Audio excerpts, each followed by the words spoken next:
On clear winter evenings, when the air grows cold and the sky deepens into true darkness, a familiar pattern rises in the east. The constellation Orion climbs above the horizon, carrying with it a shape that humans have recognized for thousands of years across countless cultures. 3 stars form a belt across the hunter's middle, bright and evenly spaced, serving as a landmark for finding other features nearby. And there, marking the upper left shoulder of this celestial figure, glows a star that appears distinctly different from its neighbors. This star carries a reddish-orange hue, a warm color that sets it apart from the blue-white points scattered throughout the rest of the constellation. While other bright stars in Orion shine with a crisp, cold light, this one seems to smolder with something deeper and older. The color is visible to the naked eye without any equipment, noticeable to anyone who takes a moment to look carefully upward. This is Betelgeuse, one of the largest stars visible from Earth, and one of the most remarkable objects in our night sky. The name Betelgeuse comes from Arabic, though its exact origin has been debated by scholars for centuries without complete resolution. Some translations suggest it means the hand of Orion, while others interpret it as the armpit of the central one, in reference to placement. The pronunciation varies as well, with some saying Betelgeuse and others preferring Betelgeuse, or similar variations depending on tradition. Whatever we call it, this star has been watched by human eyes for as long as our species has looked upward at night. You are listening to The Drowsy Astronaut, and tonight we are spending time with this ancient star in no particular hurry at all. This is a place for slow, genuine science, delivered in a way that lets sleep arrive naturally whenever it chooses to come for you. If you enjoy this journey, a like or subscribe helps others find these quiet explorations, and we always love hearing where you are listening from tonight. For now, we simply settle in with Betelgeuse and let the journey unfold at whatever pace feels right for a late evening. The light from Betelgeuse that reaches your eyes on any given night has been traveling through space for approximately 700 years. This means that the photons entering your eye right now left the surface of the star around the year 1300. During the medieval period on Earth, cathedrals were being built in Europe, the Mongol Empire was reaching its greatest extent, and the Renaissance had not yet begun when that light departed. All of that history unfolded while those particular photons drifted silently through the void toward us here. 700 light-years is the approximate distance to Betelgeuse, though measuring stellar distances with precision remains challenging, even with modern instruments available today. The uncertainty in this measurement spans perhaps 50 to 100 light-years in either direction, which seems large until you consider the vastness involved. Even at the closer end of estimates, the light still takes centuries to reach us, crossing a distance of about 4 quadrillion miles.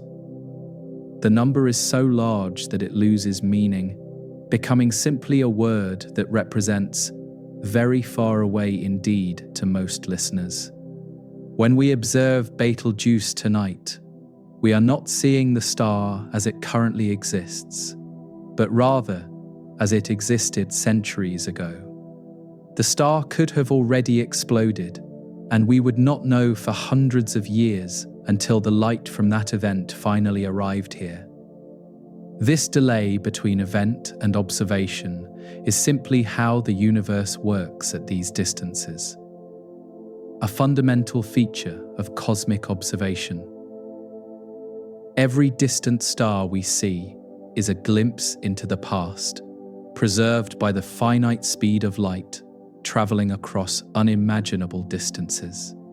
The color of Betelgeuse tells us something important about the nature of this particular star and its current stage of existence. Stars appear different colors based on their surface temperatures, with hotter stars appearing blue-white and cooler stars appearing orange or red in hue. Betelgeuse's reddish-orange color indicates a surface temperature of roughly 3,500 Kelvin, which is actually quite cool for a star. Our own Sun has a surface temperature of about 5,800 Kelvin, making Betelgeuse notably cooler despite being vastly larger overall. This cooler temperature might seem to suggest a smaller, dimmer star, but the reality is precisely the opposite in this case. Betelgeuse is a red supergiant, a category of star that has expanded enormously as it progresses through the later stages of its existence. The surface is cooler precisely because it has moved so far from the intensely hot core where energy is actually generated continuously. Imagine a glowing ember the size of a city, generating heat that must warm a sphere the size of Earth's orbit around the Sun. The comparison to our own Sun helps illustrate just how unusual Betelgeuse truly is among the stars we can observe. Our Sun is what astronomers call a main sequence star, steadily fusing hydrogen into helium in its core in a balanced, stable state. It has existed in this configuration for about 4.5 billion years, and will continue for roughly another 5 billion more. Betelgeuse, by contrast, has already exhausted the hydrogen in its core and moved on to burning heavier elements at tremendous rates. Despite being only about 8 to 10 million years old, Betelgeuse has progressed much further through its stellar life cycle than our Sun. Massive stars burn through their fuel far more quickly than smaller ones, living fast and bright rather than slow and steady.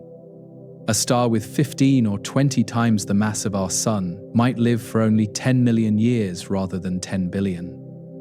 Betelgeuse has nearly reached the end of its relatively brief but spectacular existence in the cosmic neighborhood we call home.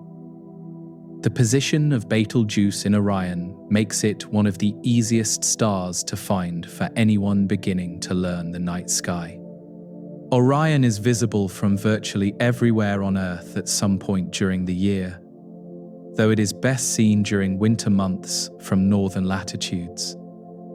The three belt stars provide an unmistakable starting point, with Betelgeuse located above and to the left, as viewed from the northern hemisphere. Rigel, a blue-white star of comparable brightness, marks the opposite corner, creating a striking color contrast within the same constellation. This contrast between Betelgeuse and Rigel demonstrates beautifully how different stars can be, even when appearing in the same region of sky. Rigel is a blue supergiant, extremely hot at its surface, appearing as a crisp blue-white point that seems almost cold in comparison. Betelgeuse glows with that warm orange-red that suggests embers or autumn leaves or the last light of a setting sun fading away. Together they mark Orion's shoulders, one warm and one cool, both enormous, both destined for dramatic endings in their own time. Ancient cultures around the world noticed Betelgeuse and incorporated it into their understanding of the sky and seasons passing overhead. The ancient Egyptians associated stars in Orion with Osiris, the god of the afterlife and resurrection, in their belief system. Aboriginal Australians included Betelgeuse in their Dreamtime stories, connecting it to narratives that explained the world and its origins through celestial observation. Chinese astronomers recorded observations of stars in this region for centuries, tracking their positions and any changes with remarkable precision. The fact that Betelgeuse changes brightness over time has been noted by observers for at least the past century with systematic records. Sometimes it appears as one of the brightest stars in the entire night sky, rivaling even Rigel in its brilliance above. Other times it dims noticeably, dropping in the rankings and appearing less prominent than usual against the familiar pattern of surrounding stars. These variations happen over weeks and months, slow enough that casual observers might miss them, but noticeable to those who pay attention. The variability of Betelgeuse gives it a living quality that static stars do not possess in the same way for observers. It breathes, in a sense, growing brighter and dimmer in cycles that repeat, over roughly 400 days on average for one cycle. Additional longer cycles of 5 or 6 years add complexity to the pattern, making predictions somewhat uncertain despite the underlying regularity. The star is genuinely changing, expanding and contracting physically, its outer layers rising and falling like slow cosmic breath. On any given clear winter night, finding Betelgeuse requires only a glance towards the south or southeast after darkness has fully fallen. The orange color becomes more apparent when you look slightly to the side of the star rather than directly at it with focused attention. This technique, called averted vision, allows the color-sensitive cells in the outer portion of your eye to better perceive the hue. The longer you look at Orion, the more apparent the difference between Betelgeuse and the surrounding blue-white stars becomes. The light arriving tonight will never arrive again, each photon completing its 700-year journey and ending its existence in observation. Tomorrow night, different photons that left Betelgeuse a day earlier will arrive, carrying information about a slightly different moment in the star's history. This continuous stream of ancient light connects us to the star across all that distance, a bridge of electromagnetic radiation spanning interstellar space. We are witnesses to history every time we look upward at stars scattered across the darkness above. The winter sky has a particular clarity in many parts of the world, with cold air holding less moisture and allowing sharper views. Orion rises earlier in the evening as December approaches, becoming a convenient companion for early night observers before midnight arrives.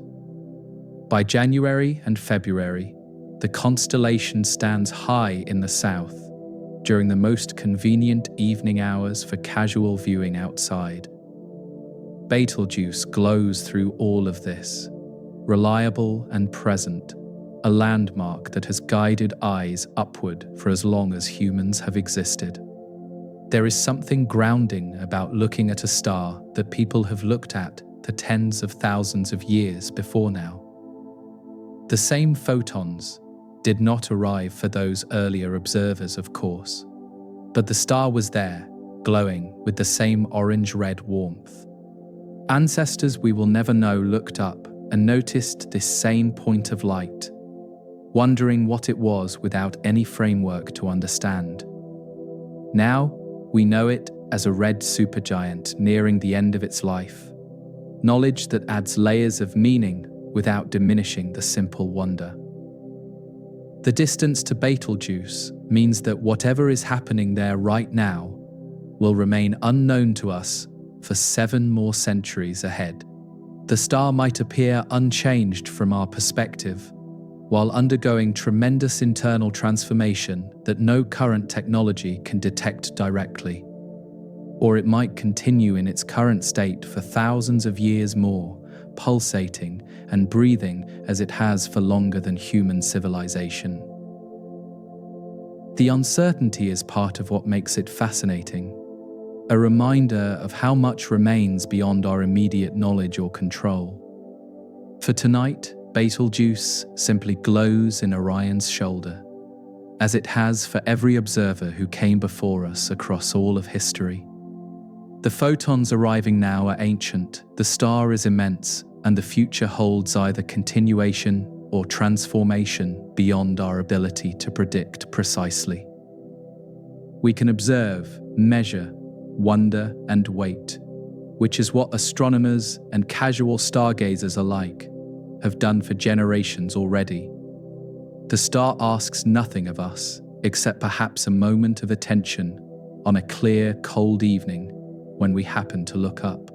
And looking up at Betelgeuse naturally raises the question of just how large this star actually is compared to anything familiar. The size of a red supergiant is difficult to convey in words alone, requiring comparisons that strain the imagination completely. What we find when we examine the dimensions of Betelgeuse is a scale that redefines what we thought a star could be.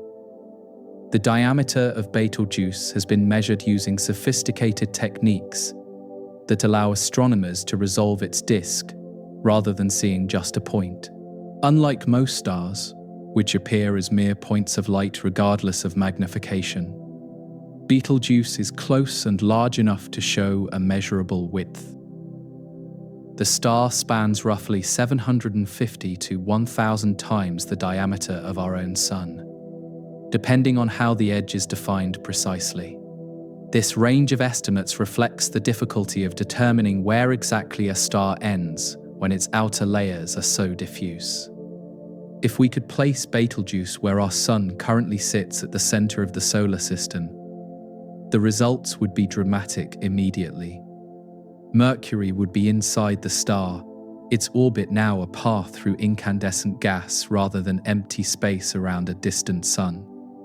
Venus would be inside as well, and so would Earth, our planet's entire orbit contained within the volume of this single star.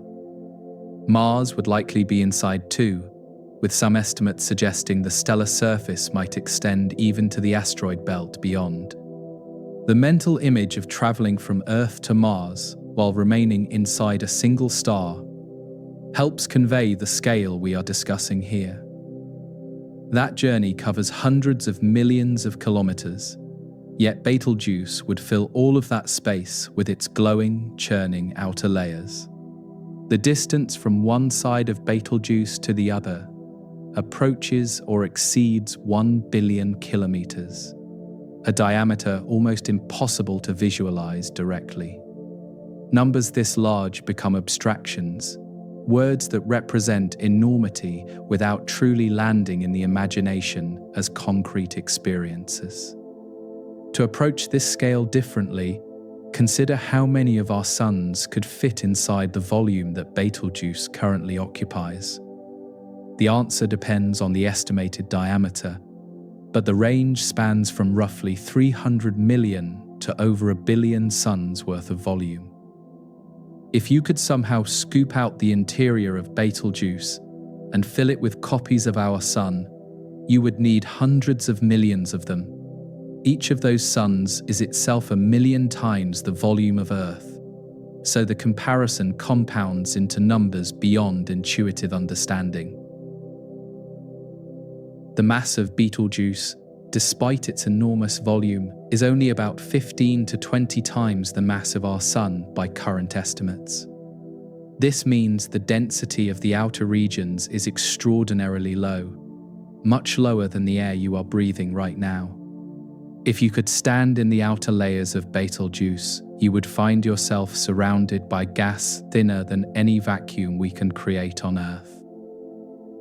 The star is mostly empty space, a vast, diffuse envelope surrounding a small, incredibly dense and hot core hidden deep within. The surface of Betelgeuse, such as it is, does not resemble the sharply defined edge that our Sun presents when viewed through filtered telescopes. Our Sun has a visible surface called the photosphere, where the gas becomes opaque enough to block light from escaping below it. Betelgeuse has a similar layer, but it grades so gradually into the surrounding material that defining exactly where the star ends becomes problematic. The edge is fuzzy, transitional, more like a gradual fading than a distinct boundary between star and space. This diffuse quality affects how we measure the star's size, with different wavelengths of light giving different apparent diameters in observations. Infrared observations might show a larger star than optical observations, because cooler outer material is more visible in those wavelengths. Radio observations might show something larger still, detecting material that has already escaped into space around the star completely. The star essentially has multiple sizes, depending on how and what wavelength you use to look at it. Approaching Betelgeuse from far away would provide a unique visual experience, unlike approaching any smaller, more compact star would offer. At first, the star would appear as a point of light, orange, red, and bright, like countless other distant stars visible across the galaxy. As you drew closer, the point would grow into a disk, small at first but expanding as the distance decreased steadily. The expansion would continue far longer than expected, the star growing and growing in apparent size as you approached. With our Sun, approaching from interstellar distances, would show a point that eventually became a disk of reasonable size visible in space. You would know you were getting close when the disk became prominent, and the boundary would be relatively clear and well-defined throughout. With Betelgeuse, the disk would continue expanding long after you expected to have arrived, the star's edge receding as you approached. The experience would be disorienting, like walking toward a wall that keeps moving backward, never quite arriving despite continuous approach. The outer layers of Betelgeuse are held only loosely by the star's gravity, which is surprisingly weak at the surface given the distance from center. Gravity depends on both mass and distance, and at 750 solar radii from the core, the gravitational pull is enormously diluted. Material in these outer layers can escape relatively easily, drifting off into space to form an envelope around the star entirely. This ongoing loss of material contributes to the diffuse boundary and the difficulty in defining exactly where Betelgeuse ends. The color of the star would shift as you approached, the orange-red glow that appears uniform from Earth resolving into a mottled, uneven surface. Close up, hot regions would appear brighter and slightly more yellowish, while cooler regions would appear dimmer and redder in comparison to surroundings. The surface would churn and shift over timescales of weeks, with bright spots appearing and fading as material rose and sank within the star. Nothing would be static, the entire surface a slow-motion tumult of rising and falling convective cells, larger than imagination. At the outer edge of the star, where gas gives way to space, the transition would be gradual rather than sharp upon close approach. You would not cross from inside to outside in a clear moment, but rather drift from denser to thinner gas imperceptibly over enormous distances. The glow would fade slowly, the surrounding material thinning until eventually you were clearly in space beyond the star proper. But even then, cooler gas and dust would continue outward, the star's exhalations extending far beyond its nominal surface. From Earth, we cannot see these details directly, but we can infer them from the measurements and observations available to us. The star's size has been measured using interferometry, a technique that combines light from multiple telescopes to achieve higher resolution than any single instrument could. Betelgeuse was among the first stars beyond our Sun to have its diameter measured this way, accomplished in 1920. That early measurement has been refined many times since, but it established that we could indeed measure the sizes of distant stars. The fact that Betelgeuse is large enough to measure directly makes it unusual among the stars visible in our night sky above. Most stars are too far away and too small in apparent size to show any disk at all, remaining points regardless of magnification. Only a handful of stars can be resolved as disks, and Betelgeuse is one of the best targets for such observations among them. Its relative proximity and genuinely enormous size combine to make it a subject of detailed study, impossible for most other stars. The size of Betelgeuse has not always been this extreme, and it will not remain this large forever, as changes continue ahead. Earlier in its history, the star was much more compact, perhaps similar in size to other bright blue stars visible in the night sky. The expansion to red supergiant proportions happened as the star evolved, its internal structure changing in response to fuel depletion. This swelling is a natural phase in the life of massive stars, a transformation driven by changes in the nuclear processes of the core. Understanding why Betelgeuse became so large requires exploring what happens inside a star when its original fuel begins to run out. The fires at the heart of this supergiant have burned through stages that our sun will never reach in its entire existence. The transformation from compact star to bloated giant tells a story of nuclear physics playing out over millions of years. And that story reveals why Betelgeuse glows the way it does, and why it will not continue glowing forever in its current form. The heart of every star is a nuclear furnace where lighter elements are forged into heavier ones through the process called fusion. In this process, atomic nuclei are forced together under extreme pressure and temperature, overcoming their natural electrical repulsion to combine successfully.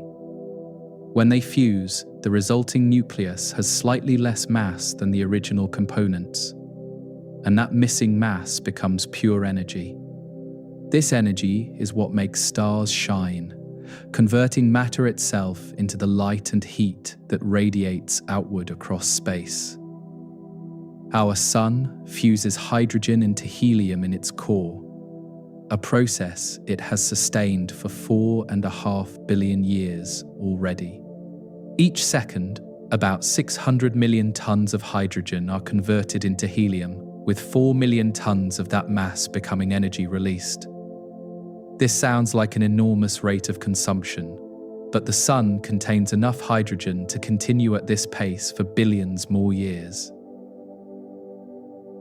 The process is steady, balanced, and will continue without dramatic change for longer than complex life has existed on Earth. Betelgeuse began its life in a similar way, fusing hydrogen in its core, as all hydrogen-burning stars do during their main existence. The difference is that Betelgeuse started with far more mass than our Sun, perhaps 15 to 20 times as much material. More mass means more gravitational pressure at the core, which means higher temperatures, which means faster fusion rates throughout. A star with 20 times the Sun's mass does not live 20 times as long, but rather burns through its fuel much faster. The relationship between mass and stellar lifetime is counterintuitive, but fundamental to understanding why Betelgeuse has reached this stage already. Massive stars burn so much brighter than smaller ones that they exhaust their fuel in a fraction of the time available.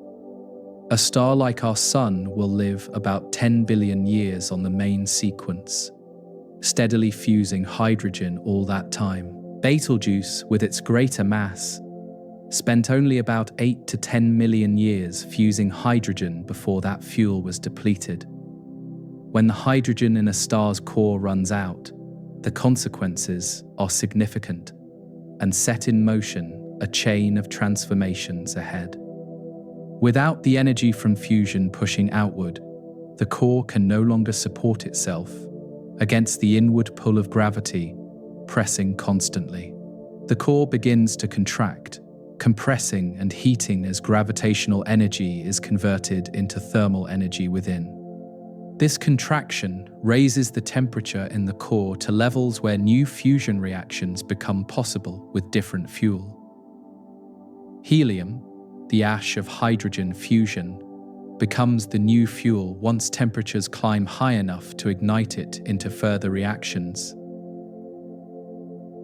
Helium nuclei are larger and carry more electrical charge than hydrogen nuclei, so they repel each other more strongly throughout. Fusing helium requires temperatures around 100 million degrees Kelvin, compared to about 15 million for hydrogen fusion comparatively. Only when the core contracts and heats sufficiently can this new reaction begin, buying the star more time before the next crisis. The fusion of helium produces carbon and oxygen, elements heavier than anything hydrogen fusion could create through its simpler processes. 3 helium nuclei combine to form 1 carbon nucleus in a reaction called the triple alpha process, named for the helium nuclei involved. Sometimes a 4th helium nuclei involved, creating oxygen instead of carbon, adding to the mix of elements being forged. These reactions release energy, just as hydrogen fusion did, but less efficiently than the original fuel source provided earlier. When Betelgeuse's core began fusing helium instead of hydrogen, something remarkable happened to the outer layers of the star itself. The energy output changed, the structure of the star adjusted, and the outer layers began to expand dramatically outward into space. This expansion caused the surface to cool, even as the core heated further, which is why Betelgeuse appears red, despite burning hotter. The surface moved so far from the core that it cooled to temperatures producing that distinctive orange-red glow. This transformation from compact main-sequence star to bloated red supergiant takes hundreds of thousands of years to complete fully. On human timescales, this seems enormously long, but by stellar standards, it is remarkably quick compared to earlier phases. The hydrogen burning phase lasted 8 to 10 million years, while the helium burning phase might last only 1 million years or less. Each successive stage of stellar evolution proceeds faster than the one before it, accelerating toward a conclusion approaching inevitably. Betelgeuse has progressed beyond helium burning by now, moving on to even heavier elements fusing in its core simultaneously. Carbon fuses into neon and magnesium, oxygen fuses into silicon and sulfur, and eventually silicon fuses into iron and related elements. Each of these reactions requires higher temperatures and releases less energy than the previous fuel source provided before. The star is climbing an energy ladder, each rung providing less support than the one below it did previously. The structure of Betelgeuse now resembles an onion, with distinct shells of different composition layered around the central core. The outermost layer still contains hydrogen, even though the core exhausted its hydrogen long ago in the past. Below the hydrogen shell, helium fusion continues, adding to the carbon and oxygen layer beneath it gradually. Deeper still, heavier elements are fusing in their own shells, with the heaviest reactions occurring closest to the center. This layered structure concentrates the most extreme conditions in a remarkably small region at the very heart of the star. The core of Betelgeuse, where the heaviest elements are forming, may be no larger than Earth despite the star's enormous overall size. The temperature there reaches hundreds of millions of degrees, with pressures that would instantly crush any material we know of completely. All the energy sustaining this vast star originates from that tiny central region, radiating outward through the layers. The journey of energy from core to surface is not instantaneous, taking thousands of years for light to work its way outward. Photons created in the core are absorbed and re-emitted countless times as they travel through the dense stellar interior gradually. By the time they reach the surface, those original photons have been transformed many times over into different wavelengths entirely. The light we see is not direct core radiation, but the processed output of energy working its way through layers of gas. The temperature decreases as you move outward from the core, dropping from hundreds of millions of degrees to merely thousands at the surface. This gradient drives the flow of energy outward as heat naturally moves from hotter regions toward cooler ones. Continuously, in the outer layers of Betelgeuse, this energy transport happens through convection, with hot material rising and cool material sinking. These convective motions create the mottled surface appearance that astronomers have directly imaged in recent observations. The nuclear processes in Betelgeuse have been proceeding for millions of years, transforming lighter elements into heavier ones continuously throughout. The carbon in your body, the oxygen you breathe, the iron in your blood were all created in stars like this. When stars like Betelgeuse end their lives, they scatter these elements into space, where they can become part of new stellar systems. The atoms we are made of were forged in the cores of ancient stars that lived and died before our sun formed. For now, Betelgeuse continues to burn, its core fusing ever heavier elements as lighter fuels are exhausted in sequence. The timescale for these later stages is measured in thousands of years rather than millions, accelerating toward an inevitable conclusion ahead. But even thousands of years is beyond human experience, making prediction about exactly when the end will come fundamentally uncertain. What we can observe are the signs of a star deep in its final stages, preparing for a transformation unmatched by anything in human experience. The outer layers of Betelgeuse respond to the changing conditions within, pulsating in ways that are visible from Earth over months. This breathing of the star, its expansion and contraction in measurable cycles, offers clues about the internal state hidden below. And in late 2019, this breathing seemed to falter, drawing worldwide attention to a star that suddenly appeared to be changing. The brightness of Betelgeuse fluctuates in patterns that observers have tracked for more than a century, with careful measurements recorded. These variations follow semi-regular cycles, with a primary period of roughly 400 days being the most prominent observed pattern. A longer secondary cycle of about 5 to 6 years adds complexity to the brightness changes, overlapping with the shorter period. Together, these cycles create a constantly shifting brightness that never quite repeats exactly the same way twice.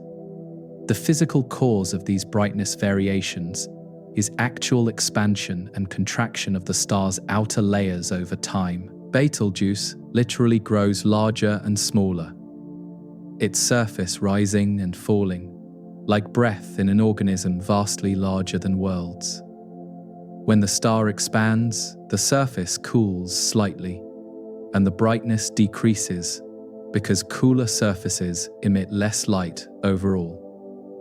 When it contracts, the surface heats slightly, and the brightness increases as more energy radiates from the compressed layers. This pulsation is not perfectly regular, which is why Betelgeuse is classified as a semi-regular variable, rather than a strictly periodic one. The cycles interact with each other, and additional smaller variations add noise to the pattern being measured by observers worldwide.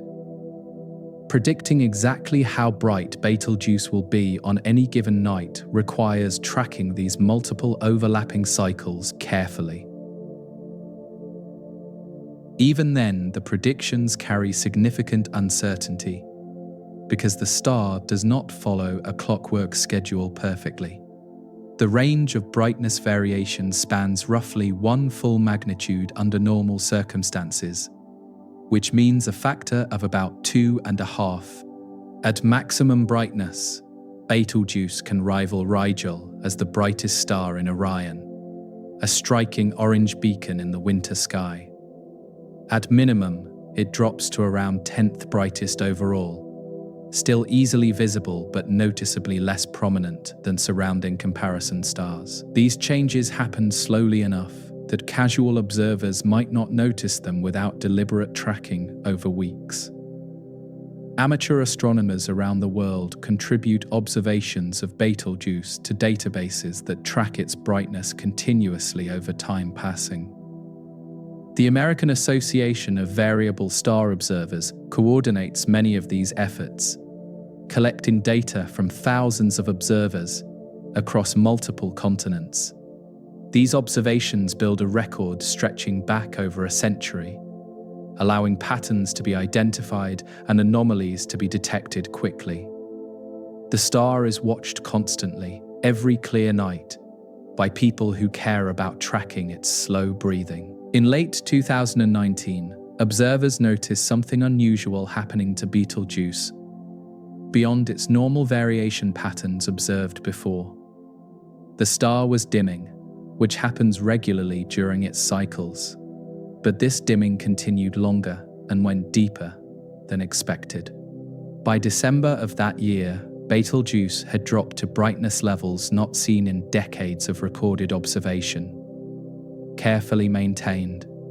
By February 2020, it had reached its faintest point in over a century of modern photometric measurements. The dimming was noticeable even to casual observers who happened to look at Orion during those winter months, unprepared for the change. The familiar balance of the constellation looked wrong, with the upper left shoulder appearing unexpectedly faint compared to memory and expectation. Rigel on the opposite corner now clearly dominated. The usual competition between the two stars settled temporarily in favor of blue-white. Something had changed about Betelgeuse, and the astronomical community took notice immediately with great interest. Speculation about the cause of this unprecedented dimming ranged from mundane to dramatic in scientific discussions and public attention. Some wondered if this might be a sign that the star was preparing to explode as a supernova in the near future. Others suggested more prosaic explanations, such as an unusually deep minimum in the normal pulsation cycle being observed. The uncertainty generated headlines and widespread public interest in a star that most people had never consciously noticed before. Astronomers mobilized observations using multiple telescopes across different wavelengths to understand what was happening to the star. The Hubble Space Telescope took observations, along with ground-based instruments capable of resolving the star's disk to see surface details. Spectroscopic measurements examined the composition and temperature of the material between the star and Earth as well. Gradually, evidence accumulated, pointing toward an explanation that was remarkable, but not catastrophic in nature. The cause of the Great Dimming, as it came to be called, appears to have been a combination of two factors occurring simultaneously. First, a large mass of material was ejected from a region of the star's surface, rising into space and cooling as it moved away. As this material cooled, it condensed into tiny dust grains that blocked a significant portion of the starlight heading toward Earth. This dust cloud, positioned between the star and our line of sight, acted like a filter, dimming the light we received. This dust cloud formation coincided with a natural minimum in the star's roughly 400-day pulsation cycle already ongoing. The combination of the dust blocking light and the star naturally being at a dim phase in its cycle produced the unprecedented drop observed. Neither factor alone would have caused such a dramatic dimming, but together they reduced the star to about 36% of normal brightness. Betelgeuse appeared to fade toward invisibility, even though nothing catastrophic had occurred to the star itself. The mass ejection that created the dust cloud was not an explosion, but rather a large-scale surface event that astronomers continue to study. Material estimated at several times the mass of the Moon was expelled from a localized region on the star's visible surface outward. This material rose away from the star, cooling from thousands of degrees to temperatures where dust could form as condensation occurred. The dust then drifted between Betelgeuse and Earth, blocking light for several months until it dispersed enough to clear the view. This event revealed something important about how Betelgeuse loses mass on an ongoing basis to the space around it. The star constantly sheds material from its weakly held outer layers through stellar winds that carry gas outward, continuously flowing away. But occasionally, larger events like this surface mass ejection can occur, launching more material in a concentrated burst suddenly. The Great Dimming gave astronomers an unprecedented view of such an event in progress as it happened. By April of 2020, Betelgeuse had begun to recover, the dust cloud dispersing and the pulsation cycle moving toward brighter phases naturally. By late 2020, the star had returned to essentially normal brightness, the dramatic dimming now recorded in astronomical archives for study. The event provided valuable data about the star's behavior and reassured observers that the supernova was not imminent after all. Betelgeuse had simply sneezed, cosmically speaking, and the dust had temporarily blocked our view momentarily. The relief among astronomers was mixed with continued scientific interest in what the event could teach about stellar processes overall. The Great Dimming demonstrated that Betelgeuse's surface is more dynamic than steady observation might suggest. To casual viewers, large-scale events can occur, moving mass around and creating observable effects from 700 light-years distance away. The star is not just slowly breathing, but occasionally coughing up material in events we can detect and measure.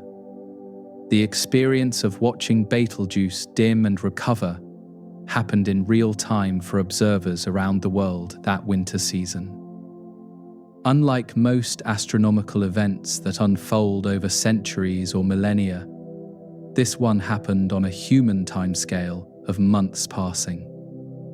People who had never paid attention to this star suddenly found themselves checking its brightness on clear nights with interest. For a brief time, Betelgeuse became a celebrity among stars, drawing attention it had not received in living memory previously. The pulsation continues, the star still breathing in its semi-regular cycles, as it has for thousands of years of observation so far. Another dimming event could occur at any time, whether from coinciding cycle minima or from another surface mass ejection happening. Observers continue to watch, recording brightness estimates every clear night, building the data record ever longer for analysis. The star offers no guarantees about what it will do next, only the assurance that it will continue doing something interesting. The dynamic nature of Betelgeuse extends beyond these brightness variations to the physical appearance of its surface as revealed by observations. Modern telescopes have actually imaged the face of this star, seeing features that no previous generation of astronomers could have detected. What they have found is a surface unlike the smooth, glowing sphere we might imagine from simple mental pictures. The surface of Betelgeuse has been directly imaged by modern telescopes, revealing a face far more complex than a simple glowing sphere appears. This is a remarkable achievement, considering the star is approximately 700 light-years away from Earth and our instruments here.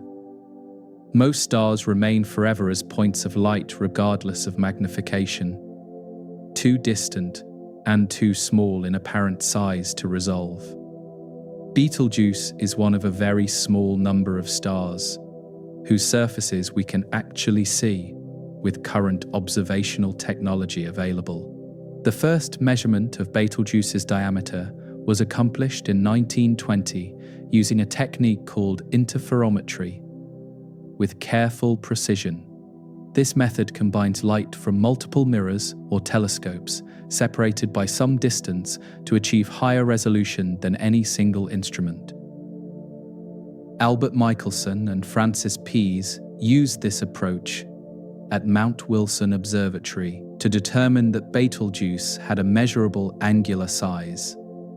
The star was revealed to span about 44 milliarseconds on the sky, tiny but measurable, confirming it was enormous. Modern interferometry has advanced far beyond those early measurements, allowing us to see actual surface features on distant stars now.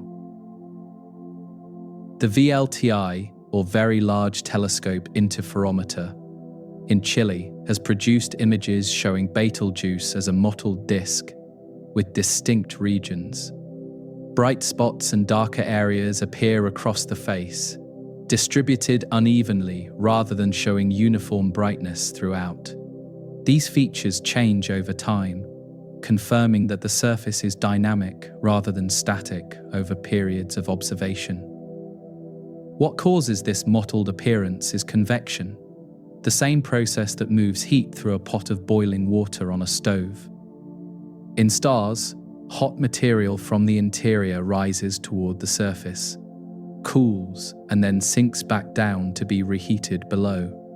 On our Sun, this convection creates a pattern of granules visible on the solar surface, each about 1,000 kilometers across typically. On Betelgeuse, the same process operates, but at a scale almost impossible to comprehend given the star's dimensions. Convection cells on Betelgeuse are estimated to span hundreds of millions of kilometers each, far larger than the entire orbit of Earth. Where the Sun might show millions of small granules across its surface, Betelgeuse might show only a handful of enormous convective features. A single bright spot on Betelgeuse's surface, where hot material is rising, could be larger than the distance from Earth to Mars entirely. The scale of everything on this star is expanded to match its incredible overall dimensions completely. These convection cells create the bright and dark regions visible in interferometric images of the stellar surface obtained by astronomers. Bright regions correspond to places where hot material is rising from below, bringing energy toward the surface directly. Dark regions are where cooler material is sinking back down, having released its heat and now returning to be warmed again. The interplay between these rising and sinking regions creates a constantly shifting pattern across the face of the star. The timescale for changes in these surface features is measured in weeks to months, accessible to patient observation programs. A bright spot visible in 1 month might fade or move by the next observation obtained from the same instruments. New features appear while old ones disappear, the face of the star constantly evolving under continuous surveillance by telescopes worldwide. This dynamic surface reflects the turbulent interior, where energy is transported through churning motions rather than simple radiation. The boundary of the star, where it meets surrounding space, is not sharp but gradual in these images captured by instruments. Material extends beyond the nominal surface, creating a fuzzy edge that makes defining the exact size somewhat problematic for measurement. This extended material includes both gas, still gravitationally bound to the star, and material escaping outward into space entirely. The distinction between star and space is a matter of degree rather than a clear boundary line visible. The mass loss from Betelgeuse creates an envelope of material surrounding the star that extends far beyond its visible surface radius. This material, shed through stellar winds and occasional larger ejections, like the one causing the Great Dimming event, forms a shroud. Observations at infrared wavelengths can detect this material glowing with absorbed and re-emitted stellar radiation continuously. The star is embedded in its own exhalations, surrounded by matter that once belonged to its outer layers not long ago. Some images have shown asymmetry in the material around Betelgeuse, with more mass concentrated in certain directions than in others around it. This suggests that mass loss is not uniform across the stellar surface, with some regions shedding material more actively than others. The surface mass ejection that caused the Great Dimming came from a specific region, not from the entire star uniformly at once. These localized events add complexity to our understanding of how red supergiants evolve and lose mass over time. The bright spots observed on Betelgeuse's surface may be connected to the mass ejection events that create the surrounding dusty envelope. Rising hot material might break through the surface in energetic events, launching gas into space where it cools and forms dust. The Great Dimming event may have been caused by exactly such a surface eruption, a convective plume breaching the stellar surface dramatically. The connection between internal dynamics and observable surface events is becoming clearer with continued study over time. Understanding the surface of Betelgeuse helps astronomers predict how the star will evolve as it approaches the end of its life. The mass loss rate, currently estimated at roughly 1 solar mass every 100,000 years or so, approximately, affects the final fate. A star that loses more mass before exploding will have different supernova characteristics than one that retains more material. The surface behavior visible today offers clues about conditions that will influence events thousands of years from now. The images of Betelgeuse's surface represent humanity's ability to see details on a star hundreds of light years distant from Earth. This achievement would have seemed miraculous to astronomers of previous generations who could only wonder about stellar surfaces theoretically. Each advance in technology reveals more, transforming points of light into actual places with features and characteristics observable directly. Betelgeuse, once just an orange dot in Orion's shoulder, now has a face we can study and begin to understand. The dynamic surface, the convective cells, the mass ejections, all speak to processes happening deep within the star's interior constantly. What we see at the surface is the visible manifestation of energy transport from the core outward through the layers. As Betelgeuse progresses through its final evolutionary stages, these surface phenomena may change in character or intensity noticeably. Observers will continue watching for any signs that the end might be approaching for this remarkable star nearby. The layered structure of Betelgeuse extends from this turbulent surface down through shells of different composition toward the core at center. Each layer represents a different stage in the nuclear burning that powers the star's luminosity, continuously outputting energy. As we descend mentally from surface to core, the conditions become increasingly extreme with each layer passed through.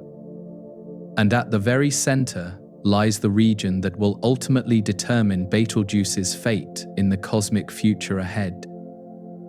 The interior of Betelgeuse in its current evolutionary state resembles an onion, with distinct concentric shells of different composition.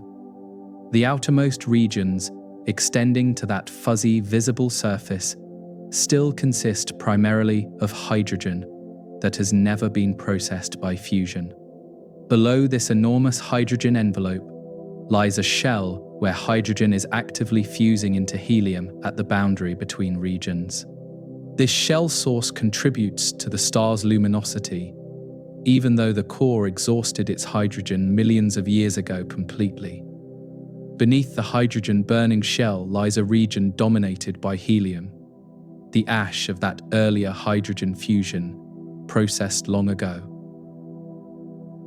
Some of this helium is inert, waiting for conditions hot enough to ignite it into further fusion reactions continuing. Other helium is actively fusing in its own shell, producing carbon and oxygen through the triple alpha process occurring continuously. The products of this fusion sink deeper into the star, adding to the growing mass of heavier elements below. The carbon-oxygen layer beneath the helium shells represents the next stage of nuclear evolution already completed in the core. Here, carbon fusion may be occurring, producing neon and magnesium as the star works through its nuclear fuel options one by one. Each fusion reaction requires higher temperatures than the previous one, concentrating the most extreme conditions ever closer to the center. The star is essentially mining progressively heavier elements for energy as lighter options become unavailable through exhaustion. Deeper still, oxygen fusion produces silicon and sulfur, along with other elements in the silicon group forming gradually over time. These reactions proceed at temperatures of billions of degrees, conditions almost impossible to create or sustain in any laboratory on Earth. The core region where these reactions occur is remarkably small compared to the star's total volume, perhaps Earth-sized or smaller. All the energy sustaining this enormous bloated star comes from this tiny central furnace of incredible intensity. At the very center of Betelgeuse, the final act of stellar nucleosynthesis is approaching, or may have already begun unfolding. Silicon fuses into iron and related elements in a reaction that proceeds extremely quickly once it ignites within the core. While hydrogen burning lasted millions of years and helium burning might last hundreds of thousands, silicon burning lasts only days.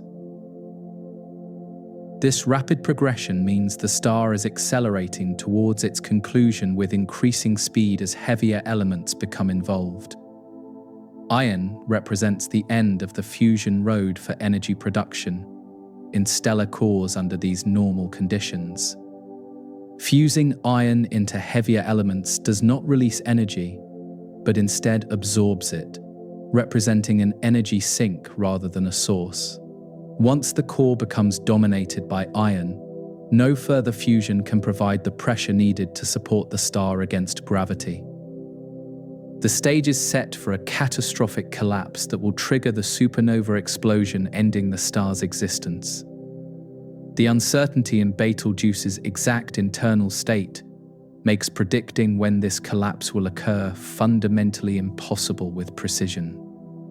We cannot directly observe the core, only infer its conditions from the star's external behavior and theoretical models used. The surface dynamics, pulsation patterns, and mass loss rates provide clues, but not definitive answers about what lies within. The star keeps its deepest secrets hidden, revealing only what reaches the surface through energy transport mechanisms operating. The timescale for Betelgeuse's remaining life is estimated as anywhere from thousands to perhaps 100,000 years of continued existence. This enormous uncertainty reflects our incomplete understanding of the late stages of stellar evolution in massive stars specifically.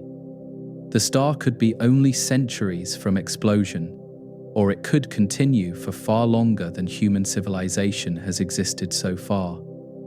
We simply do not know with any precision when the end will come for this particular star. What we do know is that the end is inevitable and that it will be spectacular when it finally arrives in the future. The core collapse that triggers a supernova is one of the most energetic events in the universe, after the Big Bang itself. For a brief time, a single star can outshine its entire galaxy, releasing more energy in seconds than the Sun will produce in its lifetime. Betelgeuse will do this eventually, and when it does, observers on Earth will witness something extraordinary occurring. The collapse happens remarkably quickly. Once the conditions are right and the iron core reaches critical mass finally. When electron degeneracy pressure can no longer support the core against gravity, everything falls inward at once suddenly. The core implodes at roughly a quarter of the speed of light, collapsing from approximately Earth-sized to city-sized in under a second. This is the fastest macroscopic event in stellar physics, a catastrophic implosion that sets everything else in motion immediately.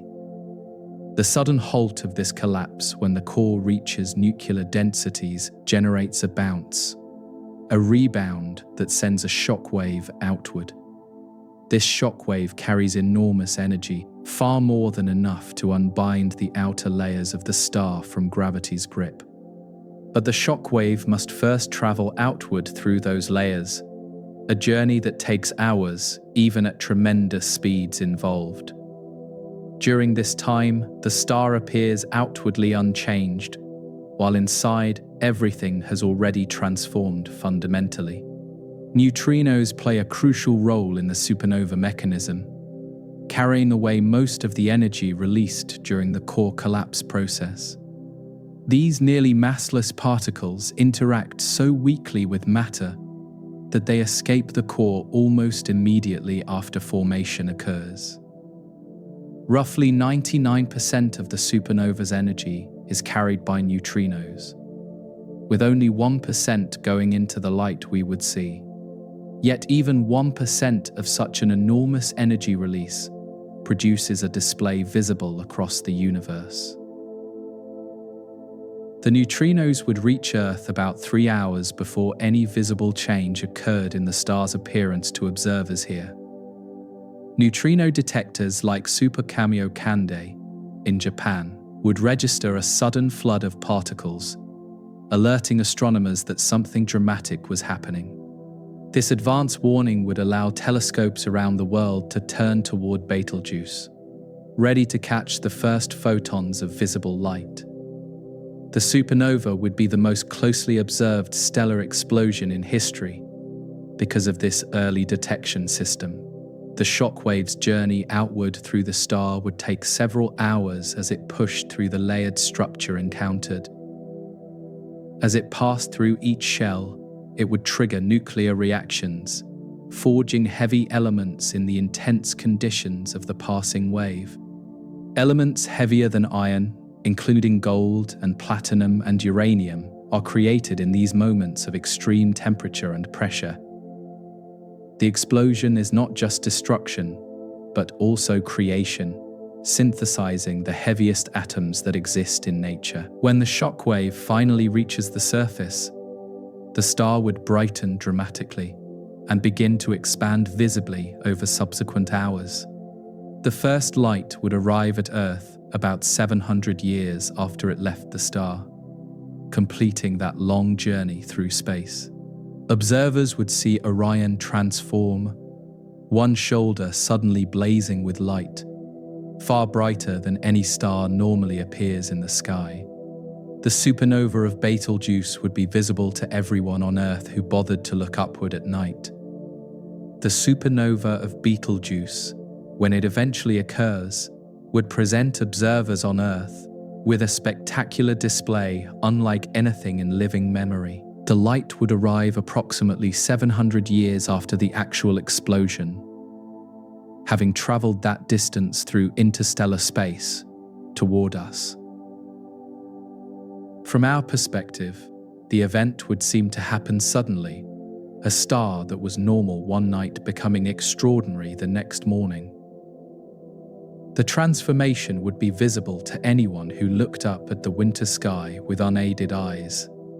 Estimates of how bright the supernova would appear vary depending on assumptions about the explosion's properties and exact distance involved. Conservative estimates suggest it might reach apparent magnitude -12, roughly as bright as the full moon hanging in the sky. More optimistic estimates suggest it could be even brighter, perhaps magnitude -14 or beyond in the most energetic scenarios. Even the conservative estimates would make it the brightest stellar event witnessed by humans in recorded history. The supernova would appear as a point of light, not a visible disk, despite its incredible brightness overwhelming normal stellar appearance. All stars are too far away to show visible size to the naked eye, and the supernova would be no exception to this rule. What would change is the intensity of that point, the sheer amount of light radiating from a single location in the sky above. Betelgeuse's position in Orion would suddenly dominate the constellation in a way that would feel almost unbalancing visually. During the brightest phase, the supernova would cast visible shadows on the ground, just as the full moon does on clear nights. A person standing outside would see the shadow of their hand on the ground, cast by a star that had not existed days before. This shadow-casting brightness would persist for days, or perhaps weeks, before gradually beginning to fade over time passing. The experience would be unlike anything available to humans since prehistoric times, at minimum. Daytime visibility would be one of the most remarkable aspects of a Betelgeuse supernova for observers during the event. A star bright enough to rival the full moon would be visible even against the blue sky of an afternoon observation. Looking up during the day, a careful observer would see a brilliant point of light that should not be there normally. This would continue for days or weeks, a new daytime star visible whenever the sky was clear and conditions allowed. The color of the supernova would likely be blue-white, rather than the orange-red of normal Betelgeuse visible before the event. The explosion would produce light from extremely hot material, far hotter than the cool supergiant surface we currently observe. This means the winter sky would show Rigel's blue-white rival suddenly appearing on the opposite corner of the constellation. The familiar pattern of Orion would be transformed, one warm shoulder now blazing with cold, brilliant light instead. The duration of peak brightness would depend on the type of supernova Betelgeuse produces when it finally explodes eventually. Core collapse supernovae typically remain near peak brightness for several weeks before beginning a gradual decline afterward. The initial spike of brightness happens over hours to days as the shockwave reaches the surface and radiation escapes. Then comes a plateau phase, where the brightness remains relatively stable before the long, slow fade begins.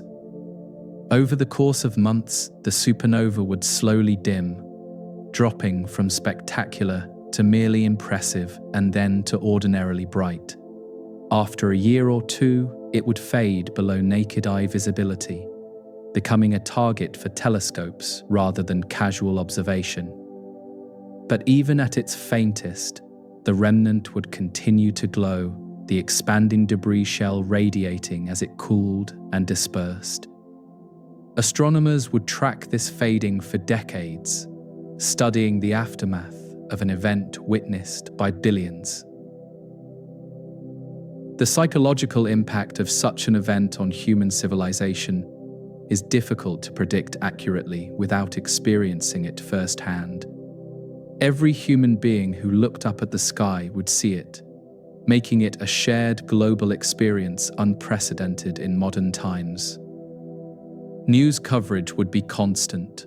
Scientists would explain and explain again, and the star would become the most famous object in the sky. For a time, the universe would demand attention in a way it rarely does in daily life. Historical supernovae offer glimpses of how previous generations responded to such events occurring in their own times unexpectedly. In 1954, Chinese astronomers recorded a guest star that appeared suddenly and remained visible for weeks, observed carefully. This was the supernova that created the Crab Nebula, now one of the most studied objects in the sky by astronomers. The records from that time describe amazement and attempts to interpret the omen that had appeared without warning. European records from the same event are sparse or ambiguous, possibly because European astronomers were not looking as systematically as Chinese observers. Native American petroglyphs may record the event, showing a star near a crescent moon in configurations that match reconstructed positions accurately. The supernova was bright enough to see in daylight, according to Chinese records preserved from that era carefully. This historical parallel suggests how a Betelgeuse supernova might be perceived and recorded by our own civilization. The supernova observed by Tycho Brahe in 1572 had profound effects on scientific thinking about the nature of the cosmos. Tycho's careful observations proved the new star was farther away than the moon, challenging the prevailing idea of unchanging heavens. This work contributed to the eventual overthrow of geocentric astronomy and the acceptance of a dynamic, changing universe. A Betelgeuse supernova might similarly challenge assumptions, though our scientific framework is better prepared now for such events. Kepler's supernova in 1604 was the last such event visible to the naked eye in our galaxy, before the present day. Since then, over 4 centuries have passed without a galactic supernova bright enough for naked eye observation occurring for us. This is an unusually long gap, as statistical estimates suggest one should occur every 50 to 100 years on average. The wait for the next one has been long, and Betelgeuse offers the possibility of ending that wait spectacularly. Supernova 1987A in the Large Magellanic Cloud was the most recent nearby supernova observed by modern astronomers with instruments. Though visible to the naked eye at magnitude 3, it was far fainter than a galactic supernova would be comparatively. It provided invaluable data about supernova mechanisms, including the first detection of neutrinos from an extrasolar stellar explosion confirmed. A Betelgeuse supernova would provide far more data, being much closer and brighter than that distant event observed. The timing of Betelgeuse's explosion remains fundamentally unpredictable, despite our understanding of the underlying physics involved generally. The event could happen tomorrow, or it could happen in 100,000 years, and we have no way to narrow that range. When it does occur, the 3-hour neutrino warning will give observers time to prepare for the light's arrival afterward. Every major telescope will turn toward Orion, ready to capture the most studied supernova in history unfolding. For those alive when it happens, the memory will likely last a lifetime. The night the sky changed and a star exploded nearby. For astronomers, it will be the scientific opportunity of multiple lifetimes, data that will be analyzed for centuries afterward carefully. For humanity, it will be a reminder that the universe is active and dramatic, not merely a backdrop for earthly concerns alone.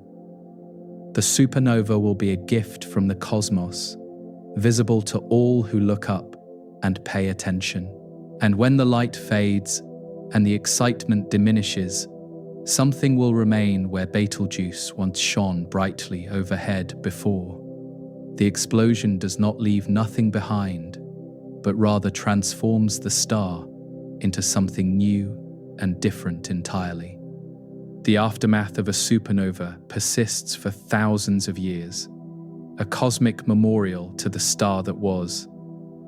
When the light of a supernova fades and the initial brilliance diminishes, the aftermath continues to evolve for millennia afterward. The outer layers of the star, blasted outward by the shockwave, form an expanding shell of debris called a supernova remnant.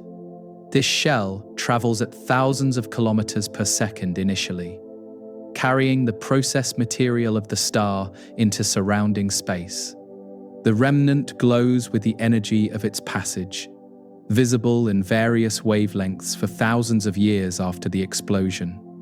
The Crab Nebula provides a beautiful example of what a supernova remnant looks like centuries after the initial explosion occurred. This cloud of gas marks the location of the supernova observed in 1054, almost 1,000 years ago by our current counting. The nebula spans about 11 light-years across now and continues to expand, slowing as it encounters surrounding material gradually. Its intricate filaments glow with the light of atoms excited by energy from the central pulsar within.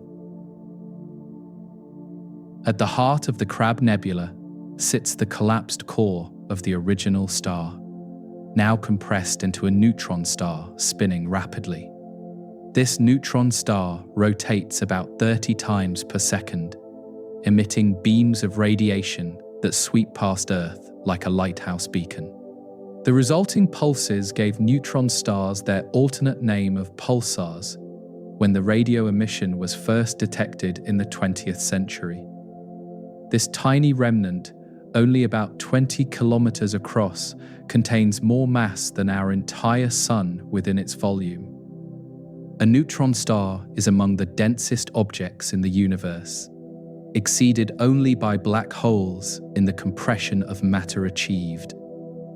A teaspoon of neutron star material would weigh about 1 billion tons if somehow transported to Earth's surface for measurement.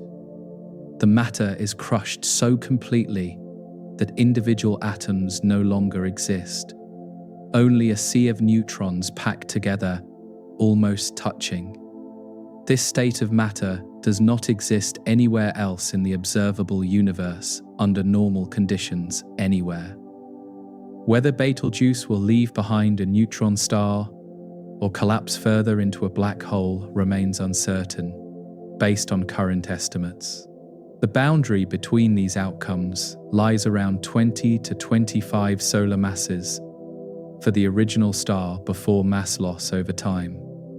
Betelgeuse began with roughly 15 to 20 solar masses and has lost significant mass through its stellar winds, continuously blowing outward. The current core mass is difficult to determine precisely, leaving the final fate somewhat ambiguous for prediction purposes. If a neutron star forms, it would be born spinning rapidly and possessing an incredibly strong magnetic field permeating its structure. Over time, the rotation would slow as the neutron star lost energy through radiation and interactions with surrounding material. The magnetic field, trillions of times stronger than Earth's, would shape the environment around the collapsed core significantly. Radiation and particles would flow along magnetic field lines, creating structures visible in X-rays and radio waves.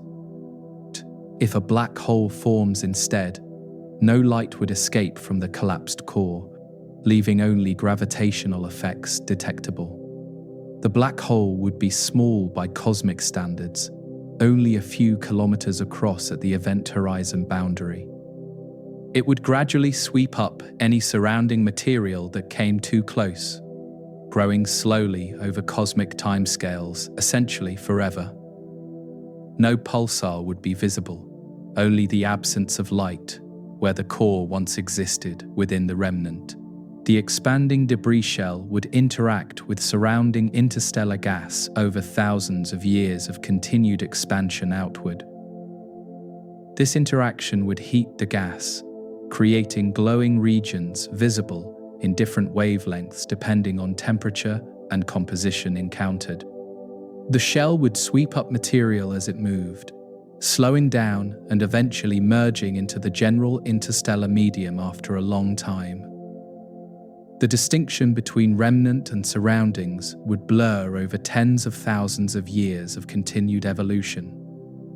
The elements forged in the explosion would be carried outward within this expanding debris, scattered into space for future use. Iron from the core, oxygen and carbon from the outer shells, gold and platinum created in the explosion itself would all disperse. These atoms would mix with the gas between stars, eventually becoming part of future star-forming clouds condensing somewhere. Billions of years from now, some of Betelgeuse's atoms might end up in planets orbiting stars not yet born. This cycle of stellar death, feeding stellar birth, is fundamental to how the universe became chemically complex over cosmic time. The first stars contained only hydrogen and helium, the elements forged in the Big Bang itself long ago. Heavier elements had to be created in stars and scattered through supernovae to enrich the cosmos progressively over time. Every atom of carbon in your body, every atom of oxygen you breathe, was forged in a star that died.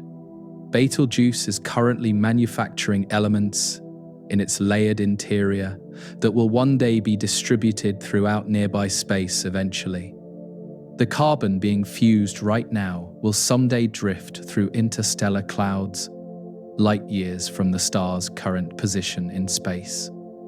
The oxygen and heavier elements building up in the core will eventually seed future generations of stars and planets forming. This contribution to cosmic chemistry is part of the star's legacy, extending far beyond the brief brilliance of the explosion.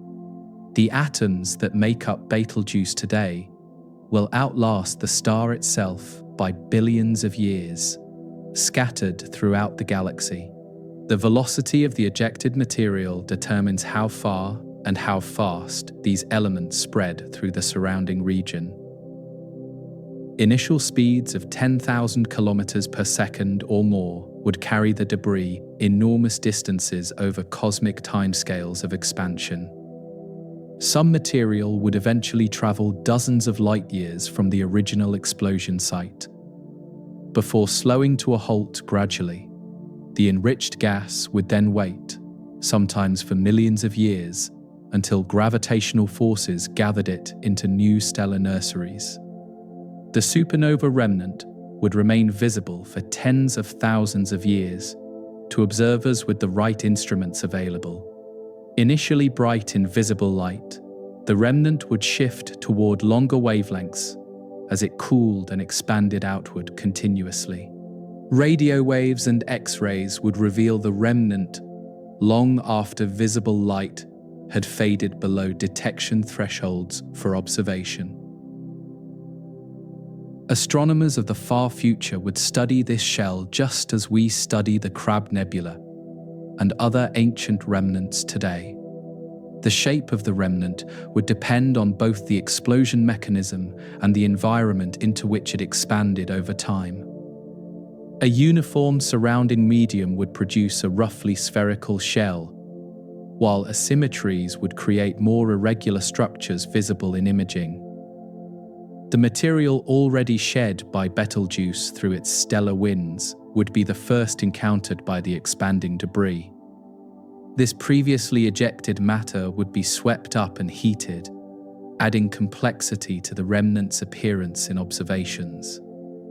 The vast envelope of gas and dust already surrounding Betelgeuse extends for hundreds of stellar radii into surrounding space currently. This material, lost gradually over the past 100,000 years or so, represents a significant fraction of the star's original mass. When the supernova occurs, the blast wave would first encounter this envelope before reaching the true interstellar medium beyond.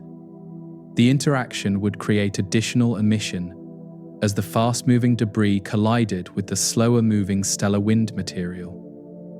Images of the remnant taken in different wavelengths would reveal different aspects of the physical processes occurring within it. Optical light would show the glowing gas heated by the passage of shockwaves through the material everywhere. X-rays would reveal the hottest regions where the most energetic interactions occurred between matter and energy meeting. Radio waves would trace magnetic fields and accelerated particles spiraling through those fields at enormous speeds continuously. The neutron star or black hole at the center would influence the remnant's evolution through its gravitational pull and energy output. A rapidly spinning neutron star would inject energy into the surrounding nebula through its rotating magnetic field, continuously feeding it. This energy would keep the inner regions of the remnant glowing, brighter than simple expansion alone would produce over time. The Crab Nebula shines partly because its central pulsar continues to energize the surrounding gas after nearly 1,000 years. Over very long timescales, the remnant would fade and disperse until it became indistinguishable from the general interstellar medium. The enriched gas would spread thinly across space, carrying its cargo of heavy elements to unknown destinations far away. The neutron star, or black hole, would continue its existence essentially forever, a permanent marker of where the star once burned. But the bright, distinctive remnant would eventually vanish, leaving only these subtle traces of what once occurred in this region. The supernova of Betelgeuse, when it finally occurs, would leave behind this evolving memorial in our corner of the galaxy. For thousands of years, observers would be able to point their instruments toward Orion and see the glowing aftermath expanding. The remnant would become a target of study, revealing details about supernova physics and stellar evolution to future astronomers working patiently. Eventually, even this would fade, and only the compact remnant would remain as the final legacy of the red supergiant. This process of stellar death and remnant evolution has occurred countless times throughout the history of our galaxy and universe.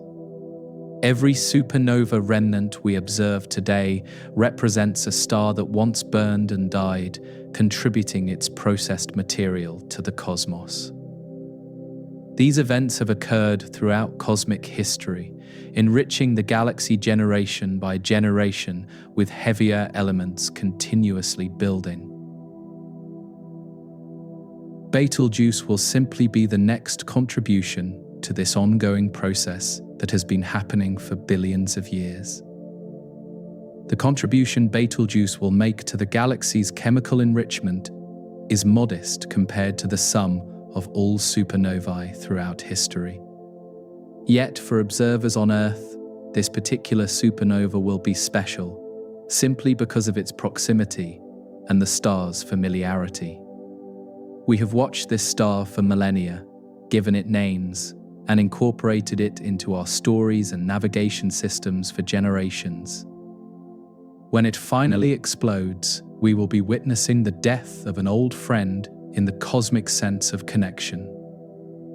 The aftermath would be studied for as long as human civilization or its descendants continue to practice astronomy in some form.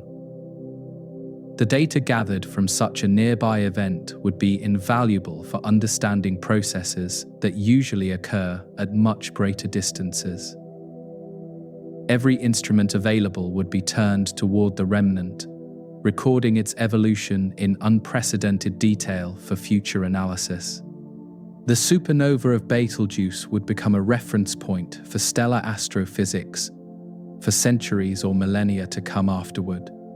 Throughout human history, people have occasionally witnessed brilliant new stars appearing suddenly in the familiar patterns overhead at night. These guest stars, as ancient astronomers called them, arrived without warning and faded over weeks or months back into invisibility. Most were not understood at the time, interpreted instead as omens or portents of earthly events by those watching below. Only in recent centuries have we recognized these apparitions as the explosive deaths of distant suns, occurring far beyond our world. The most famous historical supernova appeared in the year 1054 in the constellation we now call Taurus the Bull in our catalogues. Chinese astronomers recorded a guest star bright enough to be visible during daylight hours for 23 consecutive days of observation. At night, the star remained visible to the naked eye for nearly 2 years before finally fading from view entirely. The records describe its brightness as comparable to the full moon at its peak, illuminating the night landscape with unusual intensity. Arab astronomers also noted this event, with records surviving from various locations across the medieval Islamic world of that era. Native American rock art in the American Southwest may depict the supernova near a crescent moon, matching the celestial geometry of early July that year. These independent observations from different cultures confirm the event's remarkable brightness, visible across the entire Earth simultaneously. The supernova of 1054 left an impression on human consciousness across continents and civilizations of the time. Today, we can still see the remnant of that ancient explosion as the Crab Nebula, glowing softly in Taurus for telescope observers. The nebula has expanded to about 11 light-years in diameter over the nearly 1,000 years since the explosion first occurred. At its center, the neutron star spins 30 times each second, producing pulses of radiation detectable across the electromagnetic spectrum completely. This single object has taught astronomers more about neutron stars and supernova remnants than perhaps any other source available. The light from the 1054 supernova had traveled for about 6,500 years before reaching Earth that summer. The star that exploded had actually died while early civilizations were just beginning to develop agriculture and writing on our world. By the time the light arrived, medieval societies had risen across multiple continents, unaware of the ancient catastrophe finally becoming visible. The delay between event and observation is one of the strange consequences of light's finite speed across cosmic distances. 5 centuries later, another supernova appeared, this time observed by one of history's most meticulous astronomical observers at work. In November of 1572, the Danish astronomer Tycho Brahe noticed a new star in the constellation Cassiopeia overhead. The star was brighter than Venus at its peak, easily visible in daylight to anyone who knew where to look upward. Tycho observed it carefully for months, measuring its position with unprecedented precision using his instruments. Tycho's observations proved crucial for the development of astronomy as a science based on careful measurement techniques. He demonstrated that the new star showed no parallax, meaning it was not a nearby atmospheric phenomenon, but truly distant. This challenged the prevailing Aristotelian view that the heavens were perfect and unchanging in their crystalline spheres. A new star appearing and fading contradicted the idea of an immutable cosmos beyond the corrupt, changing Earth below. The supernova of 1572 is now called Tycho's supernova in honor of its most famous observer from that era. We can still detect its remnant today, a shell of expanding gas about 20 light-years across, and still growing outward. The remnant glows in X-rays and radio waves, revealing the hot, shocked gas created by the ancient explosion centuries ago. No neutron star has been definitively detected at the center, suggesting this may have been a different type of supernova. Just 32 years later, another supernova appeared, this time observed by Tycho's successor in careful astronomical observation. Johannes Kepler, famous for his laws of planetary motion, observed a new star in the constellation Ophiuchus in October of 1604. This supernova reached a brightness comparable to Jupiter at its peak, clearly visible but not as spectacular as the previous events. Kepler studied it for over a year, publishing his observations in a detailed treatise on the phenomenon. Kepler's supernova of 1604 remains the most recent supernova observed in our own Milky Way galaxy by human eyes. More than 4 centuries have passed since then without another galactic supernova visible to naked eye observers on Earth. This is an unusually long gap based on statistical estimates of supernova rates in galaxies similar to our own. On average, astronomers expect a galactic supernova roughly once every 50 to 100 years. Yet we have waited much longer. The remnant of Kepler's supernova can still be observed today, about 14 light-years across and continuing its expansion outward. Like Tycho's remnant, it glows primarily in X-rays and radio waves, rather than visible light for modern instruments. The lack of a detected neutron star suggests this may also have been a Type 1 supernova rather than a core collapse event. These thermonuclear explosions of white dwarf stars produce no compact remnant, only the expanding debris shell afterward. The absence of a galactic supernova since 1604 is simply a matter of chance and our limited perspective from Earth. Supernovae have certainly occurred in our galaxy during these 4 centuries, but dust and distance have hidden them from view. The galaxy is large, and much of it is obscured by intervening dust clouds that block visible light from reaching us. A supernova on the far side of the galaxy might go completely unnoticed by observers on Earth today. In 1987, astronomers did observe a relatively nearby supernova, though not within our own galaxy's boundaries exactly. Supernova 1987A appeared in the Large Magellanic Cloud, a small satellite galaxy about 160,000 light-years away. This was the closest supernova observed since the invention of the telescope, providing unprecedented observational opportunities for modern instruments. Astronomers studied it intensively across all wavelengths, learning enormous amounts about supernova physics from the event.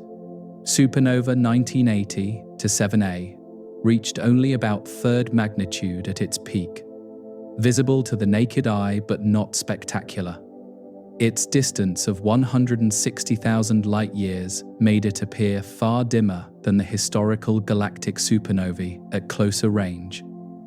Neutrinos from the explosion were detected by underground detectors hours before the light arrived, confirming theoretical predictions beautifully. This was the first time neutrinos from a supernova had been detected, opening a new window on these events. The progenitor star of supernova 1980-7A was identified in earlier images of the region taken before the explosion occurred. It was a blue supergiant star, not a red supergiant like Betelgeuse, which surprised some astronomers at the time initially. This identification proved that we could connect supernovae to their progenitor stars when the distance was close enough for resolution. The ability to study both the star before and the explosion after provided invaluable constraints on theoretical models. Today, the remnant of supernova 1980 to 782 continues to evolve, with the expanding debris now colliding with previously ejected material. The collision produces increasing emission as more material becomes involved in the interaction over time now. Astronomers continue to monitor the remnant, watching for the appearance of a neutron star at the center, if one exists. The neutron star, if present, may still be hidden behind dense debris that will clear as expansion continues forward. The historical record of supernovae, combined with modern observations of remnants and distant events, has taught us much about this process. We understand the physics of core collapse, the formation of neutron stars and black holes, the nucleosynthesis of heavy elements. We can predict roughly what a nearby supernova would look like and how long it would remain visible to observers. When Betelgeuse finally explodes, we will be ready to observe it, as no previous generation could have been prepared.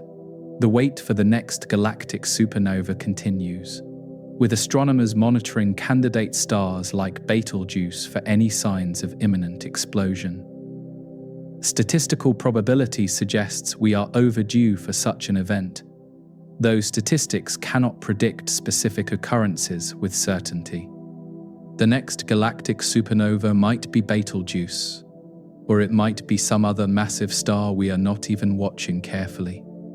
When it comes, it will be the astronomical event of many lifetimes, connecting us to those ancient observers who watched their own guest stars. The surface of Betelgeuse, as revealed by modern instruments, shows a dynamic, ever-changing face quite unlike our steady sun.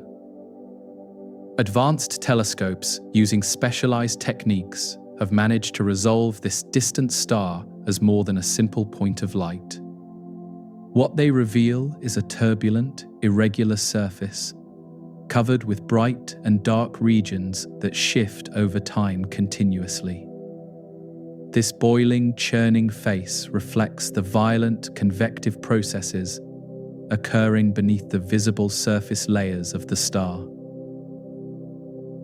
The challenge of imaging any star other than our Sun lies in the enormous distances involved and the apparent size of the target. Even nearby stars appear as tiny points of light, their surfaces far too small to resolve with conventional telescope techniques available. Betelgeuse, despite being one of the largest stars visible from Earth, spans only about 50 milliarseconds across in our sky. This angular size, while large for a star, is still incredibly small, equivalent to a coin seen from hundreds of kilometers away. Astronomers overcome this challenge using a technique called interferometry, which combines light from multiple telescopes or mirror segments. By carefully measuring how light waves from different parts of the telescope interfere with each other constructively or destructively, finer details emerge. This technique effectively creates a telescope with much higher resolution than any single mirror could achieve alone practically. The result is the ability to see surface features on a star 700 light-years away from Earth. The first direct images of Betelgeuse's surface were obtained in the 90s using interferometric techniques at various observatories worldwide. These early images, though crude by current standards, revealed an asymmetric disk with bright spots that changed position over time. The star was clearly not a uniform sphere, but a mottled, patchy object with significant brightness variations across its face. This was the first confirmation that the theoretical models of supergiant convection matched reality in observable ways. Convection is the process by which hot material rises and cool material sinks, driven by temperature differences between layers. In a pot of boiling water, this process creates visible bubbles and circulation patterns as heat is transported from bottom to surface. In the sun, convection creates granulation, a pattern of small bright cells about 1,000 kilometers across covering the surface. Each granule is a rising plume of hot gas surrounded by darker lanes of cooler, sinking material around it. On Betelgeuse, convection occurs on a vastly different scale due to the star's enormous size and lower surface gravity. Instead of millions of small granules like the Sun possesses, Betelgeuse may have only a handful of giant convection cells. Each cell could span hundreds of millions of kilometers, larger than the orbit of Earth around our own Sun. These enormous rising and sinking regions create the bright and dark patches visible in high-resolution images of the surface. The bright regions on Betelgeuse's surface are areas where hot gas is rising from deeper layers to the surface. These upwelling zones are perhaps a few hundred degrees warmer than the surrounding areas, making them appear brighter in images. The dark regions are where cooler material is sinking back down after releasing its heat at the surface above. This pattern of rising and sinking creates the mottled appearance that characterizes images of the star today. The timescale of these convective motions is measured in months rather than minutes, due to the enormous distances involved. A convection cell on the Sun might complete its rise and fall in about 10 minutes on average. On Betelgeuse, the same process might take a year or more to complete, given the vast distances material must travel. This means the surface pattern changes slowly but visibly over the course of human observation timescales now. Images taken months or years apart show the bright spots moving and changing, new ones appearing while old ones fade away. The overall pattern is never the same twice, reflecting the chaotic nature of convective turbulence in the stellar atmosphere. No one can predict exactly what the surface will look like next year or next decade, with current understanding. This ongoing evolution makes Betelgeuse a continuously changing target for observers with the right instruments. The Great Dimming of 2019 and 2020 was directly related to these surface phenomena and mass loss processes. One hypothesis suggests that a particularly large upwelling event brought material to the surface that was then ejected outward. This ejected material cooled and formed dust as it moved away from the stellar surface into surrounding space. The resulting dust cloud blocked a significant fraction of the star's light from reaching Earth for several months. Supporting this hypothesis, images taken during the dimming showed a distinct asymmetry in Betelgeuse's appearance at that time. The southern hemisphere of the star appeared particularly dark, consistent with a dust cloud blocking light from that region specifically. The star's brightness was not uniformly reduced, but varied across its face in a telling pattern revealed by observation.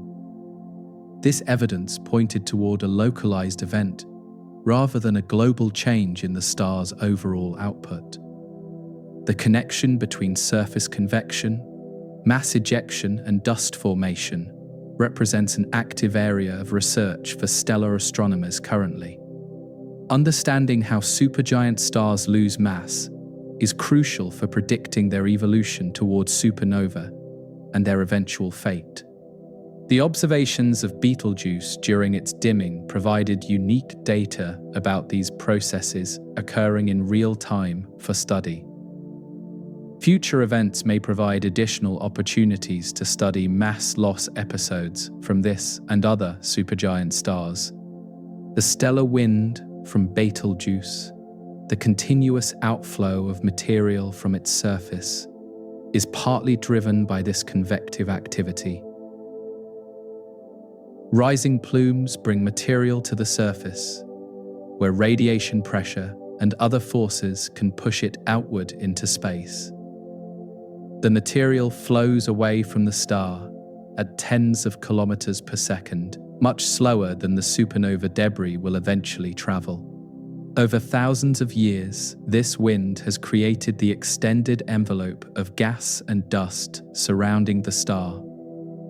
This envelope has been imaged directly using infrared telescopes sensitive to the warm dust emission surrounding the star today. The images reveal a complex structure of arcs, shells, and asymmetric features extending far beyond the star's visible surface. Some material has traveled hundreds of stellar radii from the surface, taking thousands of years to reach its current position. The envelope records the history of mass loss from Betelgeuse over its recent evolution as a red supergiant. When the supernova finally occurs, this surrounding material will be the first thing the blast wave encounters on its journey. The interaction between the fast-moving supernova debris and the slower stellar wind material will produce additional emission. This interaction phase could reveal details about both the explosion and the pre-existing envelope structure to observers. The careful documentation of the current envelope will help astronomers interpret the supernova observations when they eventually come.